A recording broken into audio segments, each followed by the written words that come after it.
I did. Hey peers, welcome to the Traffic Podcast.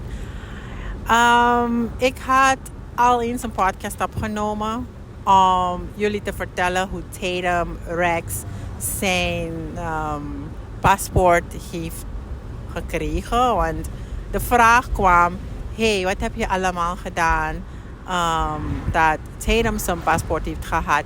En heel veel anderen waren dan ook benieuwd, want ze wilden zo graag. Of nee, ze zeiden maar toen ik zwanger was en ik naar Suriname kwam, zeiden ze, ja, waarom kom je naar Suriname?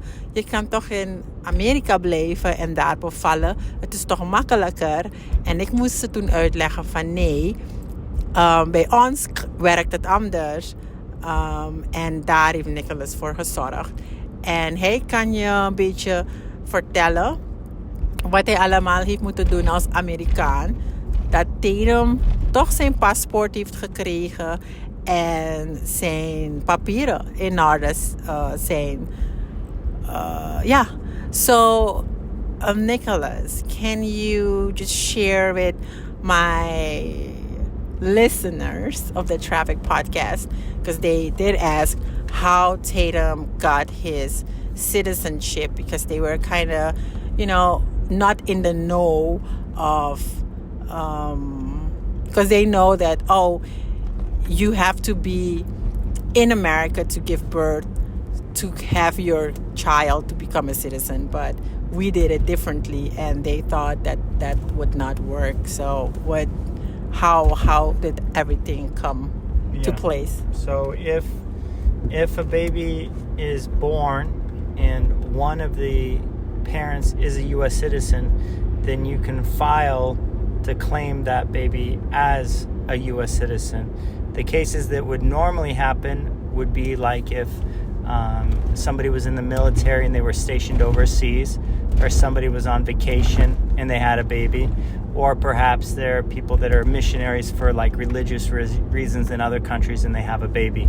Then that baby has the option to have U.S. citizenship so long as you prove that one of the parents is a citizen. So what you have to do is you apply for a CRBA. It's called a Consular Report of Birth Abroad. You have to demonstrate that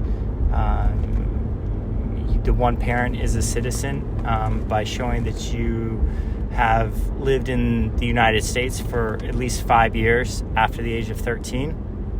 So you have to set up an appointment with the embassy, in our case in Paramaribo, and then present all the evidence that shows that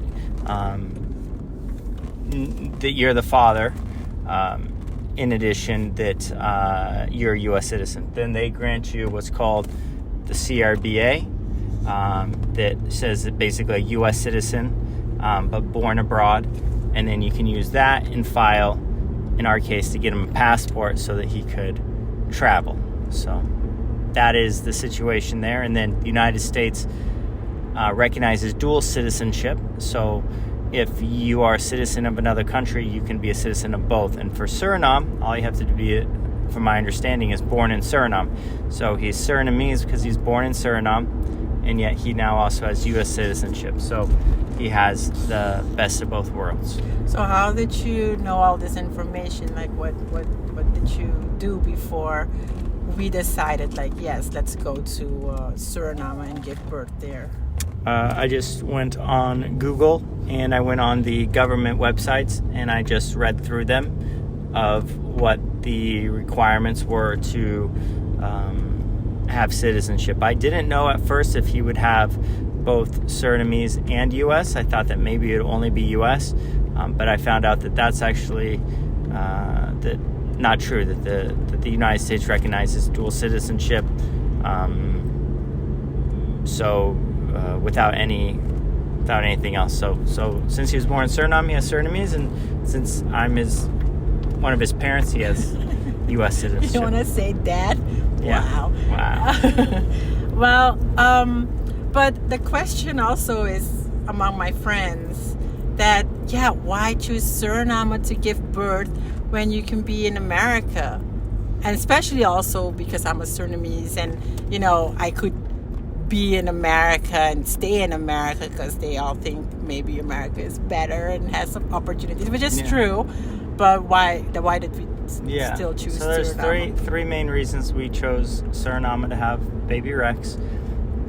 And these aren't in any order, but one reason is that it's cold here in the wintertime, and I don't think that Shafera, or myself for that matter, enjoy the cold or would be able to handle the cold. So we didn't want to be pregnant and having a baby in the cold.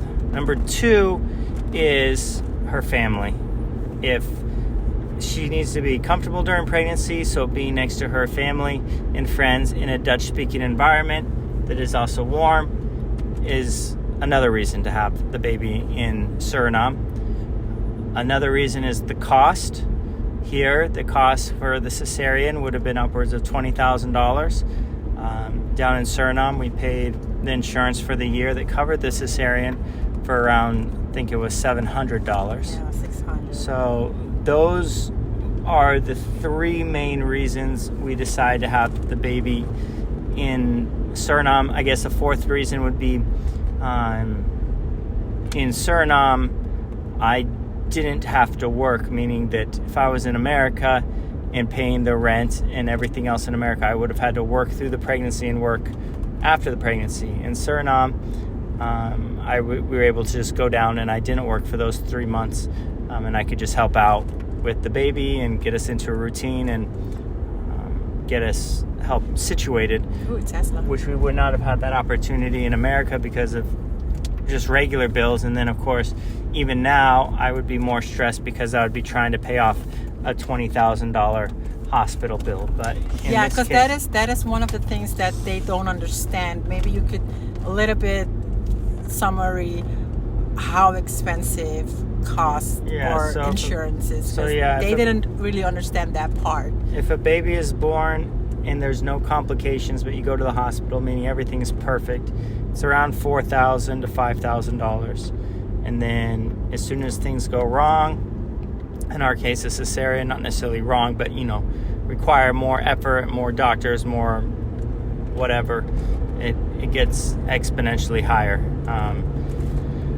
So that is a cost. You can get insurance that covers it, but I don't have that insurance, and that insurance is also very expensive monthly. Could be anywhere from $400 to $800 to higher per month,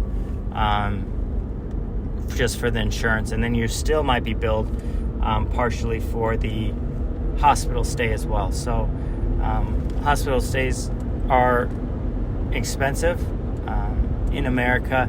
There are programs where low-income people don't pay, but they are citizens, and Shafera isn't and still is not a citizen, so those would not apply to her. We would be stuck with that bill. So in our situation, financially, the best option was Suriname, and emotionally, the best option was Suriname. Weather-wise, the best option was Suriname. And culturally, for her side of the family and everyone to see, the best option was Suriname. And for Tatum, for having dual citizenship, the best option was Suriname. So Suriname won, and that's where we had the baby, and everything worked out well. And he's healthy and strong and extremely big, and we love him.